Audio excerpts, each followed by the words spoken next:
চট্টগ্রামে উত্তর জেলা বিএনপির সমাবেশে মঙ্গলবার প্রধান বক্তা হিসেবে অংশ নেয়ার কথা ছিল আব্দুল্লাহ আল নোমানের, কিন্তু কর্মসূচিতে যোগ দেওয়ার আগেই না ফেরার দেশে চলে গেলেন বর্ষিয়ান এই রাজনীতিক। এতে পুরো জেলায় নেমে এসেছে শোকের ছায়া। সকলেই অপেক্ষা করছেন প্রিয় নেতাকে শেষ বিদায় জানানোর। সাইফুল ইসলাম শিল্পীর তথ্য ছবিতে প্রতিবেদন। কথা ছিল মঙ্গলবার চট্টগ্রাম উত্তর বিএনপির সমাবেশে প্রধান বক্তা হিসেবে যোগ দিবেন বিএনপির ভাইস চেয়ারম্যান ও সাবেক মন্ত্রী আব্দুল্লাহ আল নোমান। লোকারণ্যে ভরা থাকবে দলীয় কার্যালয়ের মাঠ, সেখানেই এখন ঝুলছে কালো পতাকা। নেতা কর্মীরা জানান, চট্টগ্রামে বিএনপির প্রতিষ্ঠাতাদের অন্যতম আব্দুল্লাহ আল নোমান। তাকে ছাড়া দলের রাজনৈতিক কর্মসূচি একসময় কল্পনাই করতে পারতেন না নেতাকর্মীরা। নোমান ভাই এমন একজন মানুষ, কোনোদিন মেজাজ দেখিনি, কর্মীদের সাথে কোনোদিন খারাপ ব্যবহার করতে দেখিনি। আমার রাজনৈতিক জীবন অনেক কিছু ওনার থেকে শিখছি। ওনাকে বলার মতো আমাদের আসলে এটা আমি ভাষা হারিয়ে ফেলছি। গণমানুষের নেতা আব্দুল্লাহ আল নোমান 1991 সালে চট্টগ্রামের কোতোয়ালি আসন থেকে প্রথমবার সংসদ সদস্য নির্বাচিত হন।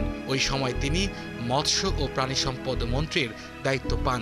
এরপর 2001 সালে জাতীয় নির্বাচনে বিজয়ী হয়ে খাদ্যমন্ত্রীর দায়িত্ব পালন করেন। চট্টগ্রামের সকল নেতাদের নেতা আব্দুল্লাহ আল নোমান, উনাকেই চট্টগ্রামবাসী কখনোই ভুলার মতো নয়। সিনিয়র সাংবাদিকরা বলছেন, ছাত্র জীবন শেষে মাওলানা ভাসানীর হাত ধরে নোমান শ্রমিক রাজনীতিতে প্রবেশ করেন। পূর্ব বাংলা শ্রমিক ফেডারেশনের সহসভাপতি হিসেবে দায়িত্ব পালন করেন তিনি। যুক্ত হন ন্যাপের রাজনীতিতে। পরবর্তী সময় শহীদ রাষ্ট্রপতি জিয়াউর রহমানের নেতৃত্বে 1981 সালে বিএনপিতে যোগ দেন।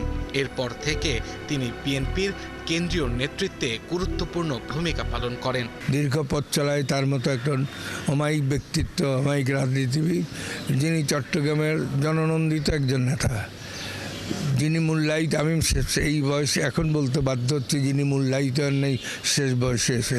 চট্টগ্রাম সিটি কর্পোরেশনের মেয়রও জানান, তার রাজনৈতিক গুরু ছিলেন আব্দুল্লাহ আল নোমান। বাংলাদেশ একজন প্রকৃত পার্লামেন্টারিয়ান, একজন প্রকৃত রাজনীতিবিদ, একজন সমাজবিদ এবং একজন দেশপ্রেমিক একজন মানুষকে হারালো। আব্দুল্লাহ নোমানের বয়স হয়েছিল 82 বছর। তিনি বার্ধক্যজনিত বিভিন্ন সমস্যায় ভুগছিলেন। আব্দুল আল মামুন, 71।